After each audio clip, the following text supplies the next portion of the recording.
if you're having trouble not eating a lot, only keep healthy stuff that you don't really want to eat in the house then. I mean, either you're hungry or you're not hungry, right?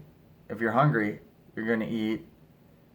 Well, this is the thing I have. When I eat my stuff, yeah, it tastes fine, but it's not something I'm craving. I've never found myself craving stuff, especially after eating it 10 days, 10 out of 14 days. It's food. It is sustenance. So when you get hungry enough that you're like, ooh, that sounds good, then guess what? You're probably actually hungry. But just keep your calories down. You can eat whatever you want. Like I said, I haven't been doing very healthy eating lately, even though I want to eat a lot of protein because that's the way I'm going to prevent as much muscle loss as possible, lifting and eating a lot of protein. But we're trying to get to basic. We're trying to lose this fat so that we can start building muscle. We can do the building muscle correctly, which is to have a little bit more calories than you should.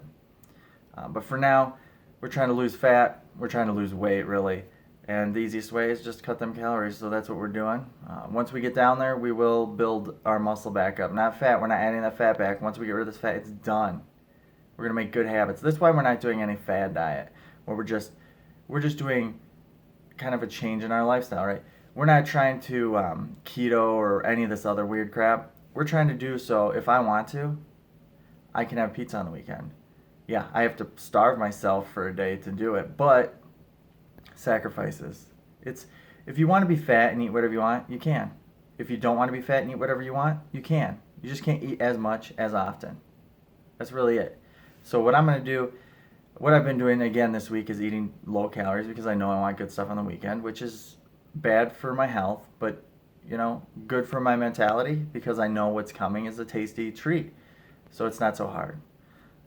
So yeah, and if you're having trouble where you're just stuffing stuff in your mouth anyway, I'm like, chew on a straw, chew gum. Gum does have calories though, keep that in mind. I'm not sure if those calories are based on you swallowing the gum or not.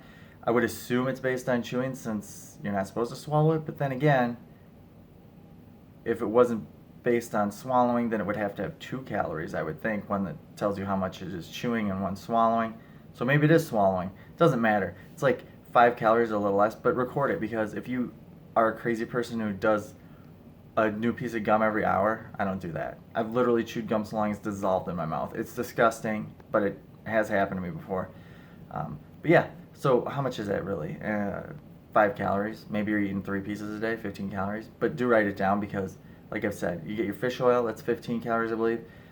If you take the proper dosage, I think it's 2 of those pills, like 30 calories. You get the gum, right? You have 3 a day. Now you're up to 45 calories between those 2 items. It will add up. And if you're cutting a razor thin line of how much you're eating, then you're going to want to know that. If you're way below, then I guess you can forget about it. But it's better to record it, I guess. Eventually you'll be so good. You'll have looked at so many calories over this entire period. By the time we get to the next level, it'll be easier to know. You'll be able to look at stuff honestly and start to feel it. But after we get to Beast, I imagine we're all going to know calories. We're going to be able to eat without recording anything, and we're just going to live our lives. Until then, I'm recording it. You can do what you want, whatever works for you. I'm about to get on the scale. I'm going to look at the body fat percentage just because I'm curious. Yesterday, like I said, my body fat percentage was way up, even though my weight was way down.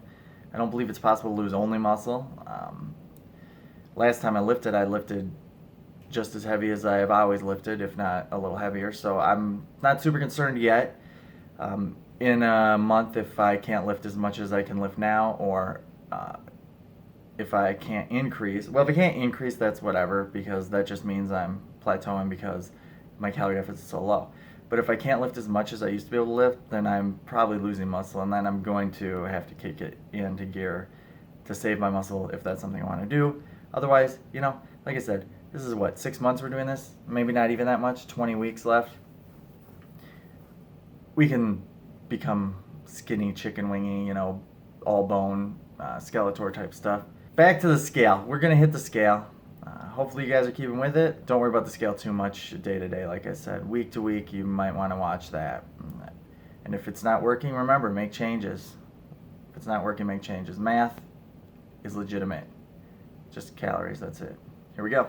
Barefoot, obviously, got to get that body fat percentage today. Again, this is wildly inaccurate. I'm only doing it because it's the only thing I have, and I'm a little curious of the difference between yesterday and today.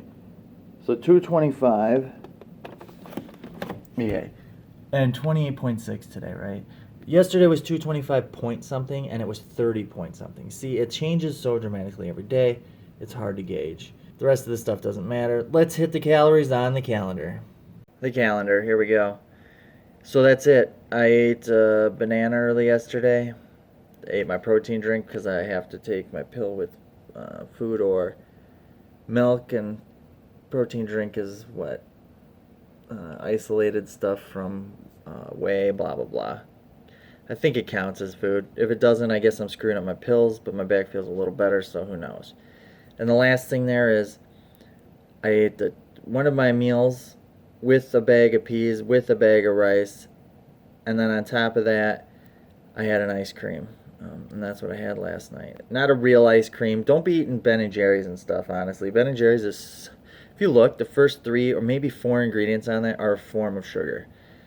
It tastes delicious. But if you want to lose weight, that's your meal for the day if you eat one of those pints. That's it. Probably. Obviously, it's a little over, I believe, 1,600 calories. So depending on your size, if you're a woman and you eat a pint of Ben & Jerry's in a day, you're going to gain weight most likely. So remember that when you're eating stuff. Sometimes the sacrifices are worth it to lose weight. Save those for a very special occasion. That would be my suggestion. So let's keep going. We'll stick with it.